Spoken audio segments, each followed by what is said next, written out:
Bonjour à tous, j'aurais voulu aimer ce livre, vraiment, jusqu'au bout, de la première à la dernière page. J'aurais voulu me dire qu'on tenait la pépite du siècle, le socle sur lequel une pensée nouvelle allait pouvoir se construire. Hélas, si Où en sont-elles d'Emmanuel Todd est un livre extrêmement riche, il lui manque quelques ingrédients pour devenir un classique. Je me propose de vous expliquer ici ce que contient ce livre et ce qui, à mon sens, lui manque. Revenons au début si vous le voulez bien. Emmanuel Todd est anthropologue, historien et essayiste. Son premier essai historique, annoncé en s'appuyant sur les taux de mortalité infantile en 1976, la fin prochaine de l'URSS, à une époque où la chute du bloc soviétique semblait inenvisageable. Todd s'intéressera de la même manière au déclin de la puissance américaine au début des années 2000. Au cours des années 2010, l'œuvre de Todd prend un tournant à dominante sociologique. Famille, religion, politique et inégalité font l'objet de plusieurs de ses ouvrages. En 2022, Emmanuel Todd décide de s'intéresser à un sujet complémentaire de son travail sur la famille, les femmes et leur place dans la société humaine. La thèse de Todd, si l'on devait l'écrire sur un post-it, est qu'il n'y a plus aujourd'hui aucune raison de parler de patriarcat et que nous vivons dans un système de matridominance. Ce seul mot de matridominance a à lui seul fait couler bien plus d'encre que ce que l'ouvrage en contient.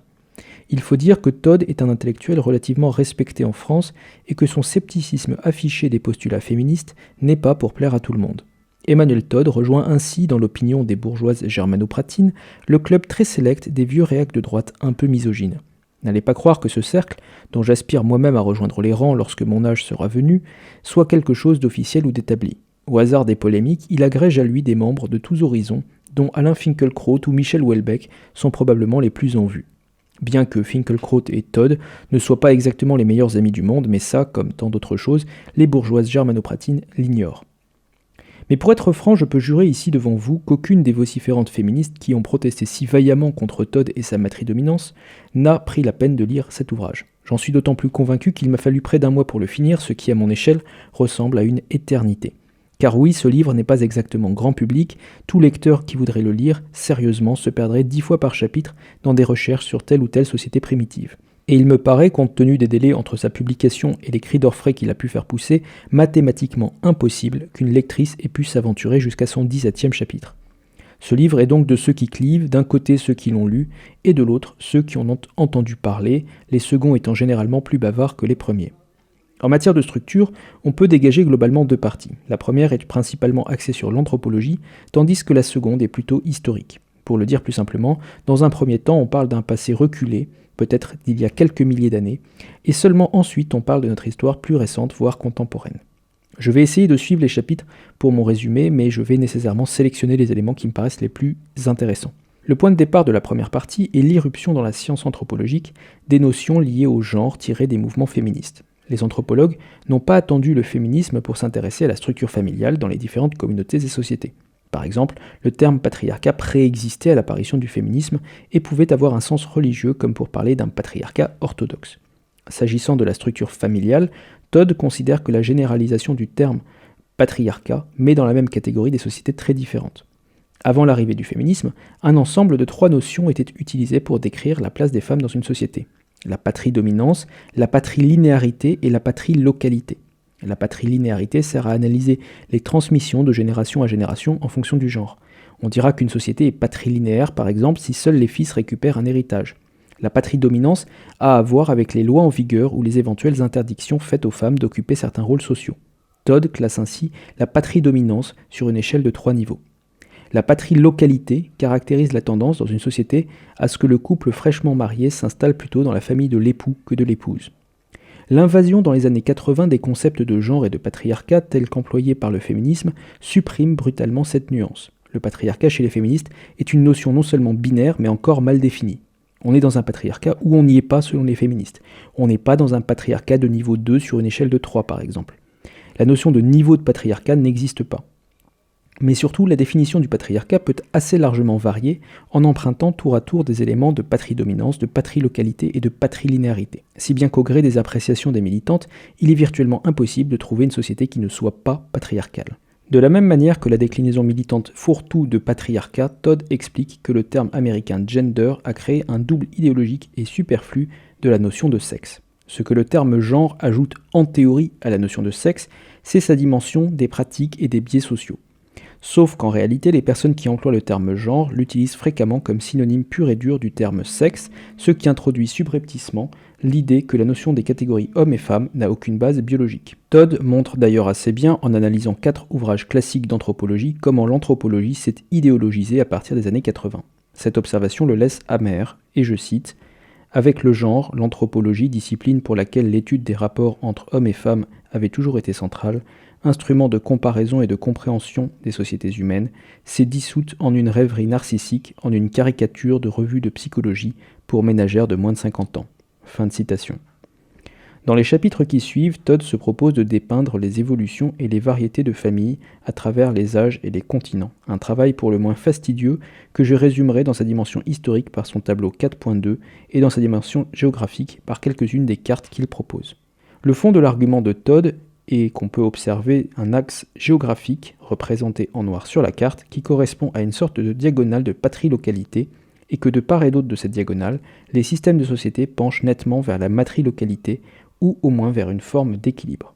Historiquement, les sociétés proches de cette diagonale sont progressivement devenues plus patriarcales. Dans un premier temps, ce changement de structure familiale et sociale a un avantage d'efficacité, nous dit Todd.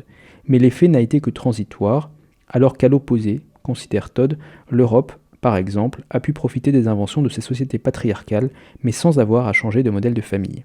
Dans son 7e chapitre, Todd nous explique que la division sexuelle du travail est un invariant des sociétés humaines. Todd démolit à grands coups le mythe de la chasseuse préhistorique. Si vous ne suivez que de très loin les débats anthropologiques, vous avez fatalement lu ou vu quelque part que, loin du cliché qu'on s'en fait, les femmes préhistoriques chassaient. On ne sait pas trop bien pourquoi la chasse au mammouth revêt une telle importance dans l'esprit des lectrices de mademoiselle.com, mais promis juré certifié, les femmes ont toujours chassé. Todd nous explique au contraire que la prérogative masculine de la chasse est universelle et que c'est un invariant humain. Il y a très peu de variations dans le rôle de la chasse, contrairement à celui de la cueillette, qui est régulièrement une activité mixte. Todd détaille aussi dans une série de cartes les rôles de chaque sexe dans la poterie, la pêche, le travail du cuir ou la construction de maisons. Au passage, Emmanuel Todd relève aussi un problème de certains discours anthropologiques féministes. Ainsi, Paola Tabé avait proposé en 1979 que les hommes avaient acquis un rôle dans la société parce qu'ils avaient inventé les outils, une hypothèse qui nie la création d'outils par les femmes et de facto nie la place des femmes dans le règne de l'homo faber. Le 8e chapitre sert de transition entre l'anthropologie et l'histoire. Pour être honnête, je l'aurais sans doute placé dans la section suivante. Il aborde la question de la place des femmes dans la chrétienté. Todd y effectue une classification assez grossière par époque de la chrétienté. Son découpage correspond à l'époque des premiers chrétiens, à la Réforme et à l'époque contemporaine. Pour lui, à l'époque des premiers chrétiens, le christianisme était synonyme de protection des femmes et d'une forme de quasi-féminisme. Il voit en Calvin et Luther, en revanche, des prédicateurs défavorables aux droits des femmes et des instigateurs d'une forme de patricentrisme. Selon Todd, ce patricentrisme protestant poussera plus tard les femmes des pays de tradition protestante à se tourner davantage vers le féminisme pour lutter contre les restes du patriarcat. Ce que Todd pointe du doigt ici est une subtilité qui échappe au plus grand nombre. Il y a en réalité deux formes de protestantisme.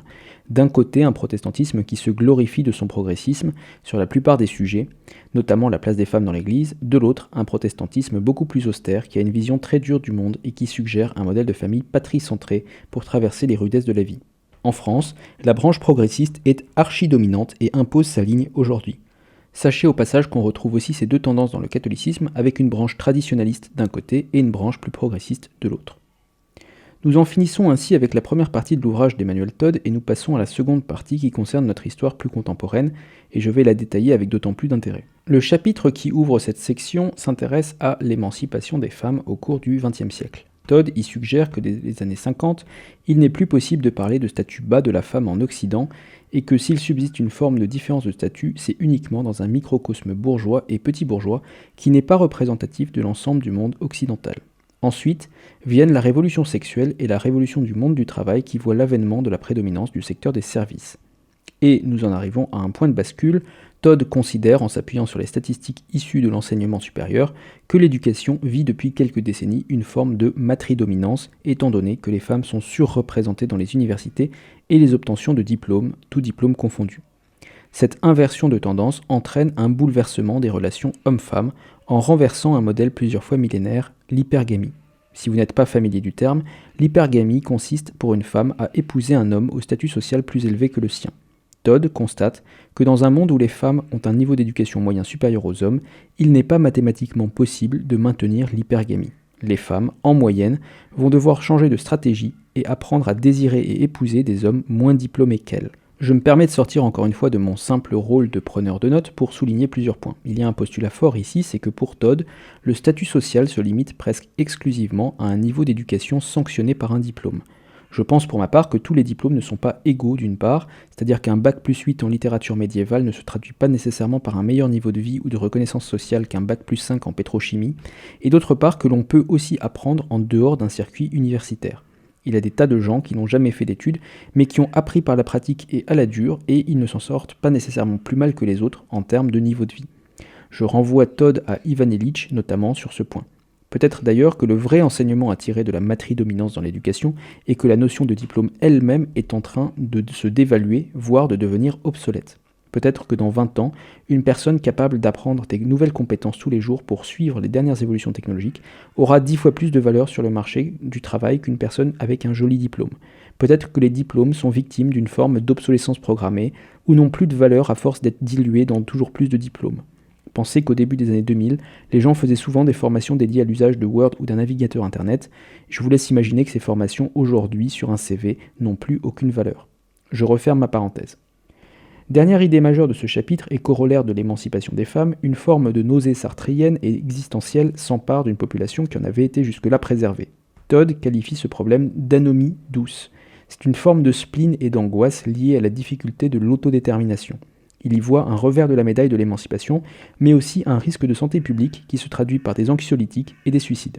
Ensuite, Todd se permet de raffiner son analyse en fonction des couches sociales. Je vais vous citer le résumé de ce chapitre, puisque Todd m'a mâché le travail. 1. En bas, un monde populaire où le couple est fragilisé. Les femmes acceptent de moins en moins de se marier avec des hommes pauvres et ou peu éduqués, ou elles se séparent d'eux. Des familles monoparentales en résultent. Les fragilités du couple révèlent un reste latent de la valeur d'hypergamie chez les femmes.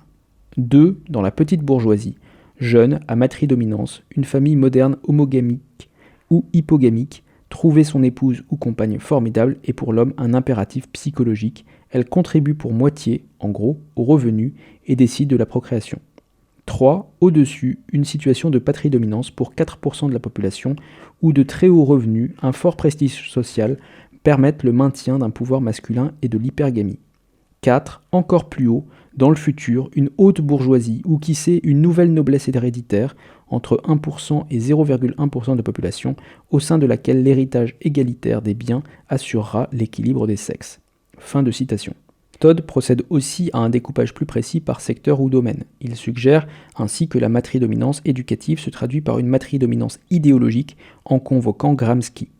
Une traduction concrète de ce phénomène serait à chercher dans la surreprésentation des femmes dans la cancel culture. Todd ne l'affirme pas mais la considère probable.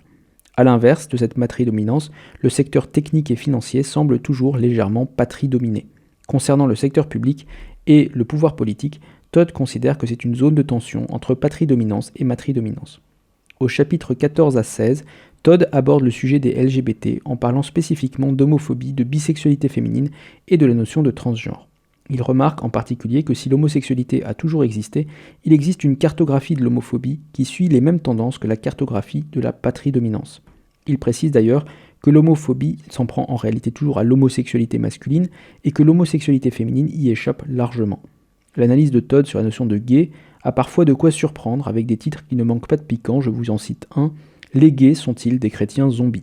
La conclusion de Todd est que l'homosexualité masculine est en perte de vitesse comparativement à l'homosexualité féminine et surtout à la bisexualité qui est en pleine expansion. Le dernier chapitre du livre ouvre le propos anthropologique et historique sur la dimension économique. Todd y constate que l'émancipation des femmes s'est accompagnée d'une baisse des activités de production industrielle et qu'une forme de spécialisation à l'échelle mondiale s'est mise en place. Il observe que cette spécialisation suit à nouveau un axe similaire à celui proposé dans ses cartes d'anthropologie. Il note aussi que si par le passé le niveau d'éducation des femmes s'accompagnait d'un surcroît de natalité, ce n'est plus le cas aujourd'hui. J'en termine donc avec mon résumé, et je vais passer à mes quelques commentaires. À de nombreux égards, le livre de Todd propose des pistes de réflexion qui étaient nécessaires dans le débat public. Il y a celles qui visiblement angoissent Todd en tant qu'anthropologue et dont l'intérêt ne sera pas partagé par tout le monde. Peut-être que vous et moi, finalement, n'allons pas cesser de dormir si une doctorante en anthropologie extrapole à partir d'un tibia retrouvé dans une vallée amazonienne que la chasse a toujours été une activité féminine. Mais reconnaissons à Todd le mérite de remettre l'église au centre du village. Concernant notre époque contemporaine, les pistes de réflexion ne sont pas toutes franchement nouvelles. Je disais déjà il y a 3 ou 4 ans que les femmes dominaient les universités et le monde éducatif. Et pour cause, en France, les courbes se sont croisées quelque part entre la fin des années 70 et le début des années 80. Toutes les femmes qui sont dans le milieu professionnel aujourd'hui ont eu un accès plus que paritaire à l'éducation supérieure en moyenne. Vous pourrez toujours trouver une niche ou l'autre avec une majorité d'hommes, sauf que l'université française tourne avec un ratio de type 60% d'étudiantes pour 40% d'étudiants en ce moment. La contribution de Todd à ce débat sur l'état actuel de la condition féminine consiste surtout à mettre des termes précis sur des situations que tout le monde perçoit d'instinct. Je n'aurais pas forcément pensé à appeler matridominance la situation présente de l'éducation supérieure française. De la même manière, si j'ai déjà mentionné l'étude The Paradox of Declining Female Happiness, je n'étais pas allé jusqu'à parler d'anomie. Avec ce concept d'anomie, Todd met peut-être le doigt sur le sujet le plus injustement oublié de notre époque. Parce que, voyez-vous, j'ai de l'empathie pour les femmes d'aujourd'hui qui sont pour beaucoup complètement perdues. Elles vous disent certes toujours que tout va bien pour elles, se vantent parfois de leur vie exaltante et de leurs 50 heures de travail hebdomadaire, de leurs 2 voyages par an, un au Maroc et l'autre à Londres, mais quelques confidences plus tard, vous réalisez qu'elles travaillent pour dissoudre un sentiment diffus de malaise et d'angoisse, d'incertitude générale quant aux cours qu'elles doivent donner à leur vie ou aux priorités qu'elles doivent se fixer. L'anomie, en somme. L'anomie de Todd ne peut d'ailleurs être douce que parce que tant de palliatifs existent, les réseaux sociaux, ce miroir déformant et grandissant de vies ordinaires, les bars à cocktails, cette amnésie de proximité parisienne à pas cher, les applications de rencontres, cette dose de confiance en soi qui ne coûte rien. L'anomie douce est une anomie d'opiomane. Mais malgré toutes ces qualités, et pourtant elles sont nombreuses, j'ai quelques reproches à adresser à Todd, l'auteur de Où en sont-elles ? Ma première critique de simple lecteur à l'égard du livre est qu'il est trop copieux. Ce n'est pas que je manque d'appétit, mais je crois que certains passages, voire certains chapitres, étaient de trop. Quand on a l'ambition de résumer pour des milliers de groupes humains les évolutions du rapport homme-femme sur 10 millénaires, je crois qu'on peut par exemple se dispenser de consacrer 3 chapitres à la problématique LGBT qui concerne 1 à 2% de la population générale. Pas que le sujet ne soit pas intéressant, mais peut-être qu'il n'est pas indispensable ici. Ce qui me conduit à mon second point, c'est qu'à force de détails et de raffinement, on en finit souvent par perdre de vue le propos. L'usage des exemples est le point central. On se prend parfois à se demander si les exemples justifient le discours ou si le discours lui-même n'est qu'un prétexte pour accumuler des exemples. Ce point m'a surtout frappé dans le domaine de l'anthropologie et c'est aussi pour ça que mon résumé sur la partie anthropologique a été peut-être plus bref. Peut-être que la plume de Todd y est elle-même pour quelque chose. Todd n'a pas une très belle plume, ce n'est pas le genre d'écrivain qui saura vous tenir éveillé d'un bout à l'autre du livre, ni même vous faire passer un moment d'agréable distraction. Todd est un écrivain qui écrit pour passer de l'information et c'est à peu près tout. Dernier point qui m'a régulièrement agacé, c'est la difficulté de Todd à assumer ses idées. Typiquement, un paragraphe argumentatif chez Todd consistera à faire une affirmation qui semble un peu franche au premier abord, puis à la nuancer encore, puis à revenir dessus à moitié avant d'affirmer que finalement on ne peut pas toujours conclure et que tout est relatif. Je caricature, mais je vous assure qu'à plusieurs moments de ma lecture, je me suis demandé si on allait finalement avoir une conclusion un peu nette dans ce livre. Cette impression de tourner autour du pot m'a d'autant plus amusé au passage que je sais combien de procès en machisme on a fait à ce brave monsieur pour son travail. J'ai écrit, vous vous en doutez, plusieurs versions de ce script, parfois trop long, parfois trop court. C'est un art difficile que de se satisfaire d'une note de lecture sur un livre aussi ample que Où en sont-elles ? Je crois qu'au terme de mes réécritures, je me suis tout de même forgé une conclusion. Oui, Où en sont-elles est un livre à lire. Mais qui dit livre à lire ne dit pas nécessairement livre à mettre entre toutes les mains. Peut-être serait-il préférable de réserver sa lecture aux anthropologues et aux curieux les plus aguerris. Pour ce qui est de la pensée de Todd sur le féminisme contemporain, je ne vais pas la désavouer puisqu'avant même que Todd ne la consigne dans son ouvrage, j'en disais peu ou prou la même chose sur de nombreux sujets. Oui, les femmes dominent dans le domaine de l'enseignement supérieur, c'est un fait avéré et objectif, on peut l'appeler matridominance ou surreprésentation féminine, ou fin du patriarcat ou preuve que le féminisme n'a plus de raison d'être en fonction des sensibilités, mais tout ça, c'est un détail. L'œuvre de Todd reste donc pour moi une sorte de mauvais compromis. Pas assez clivante pour repousser les limites de la compréhension du féminisme contemporain, pas assez molle pour satisfaire le tout Paris, pas assez ambitieuse pour révolutionner la perception du rapport homme-femme, pas assez modeste pour se contenter de résumer l'état des connaissances, pas assez pédagogique pour vulgariser les recherches anthropologiques poussées, pas assez fouillée pour satisfaire les érudits du domaine. D'où un arrière-goût de léger désarroi, Todd aurait pu écrire sur ce sujet le livre le plus important de la décennie, mais le compte n'y est pas, et c'est d'autant plus rageant qu'il s'en est fallu de peu.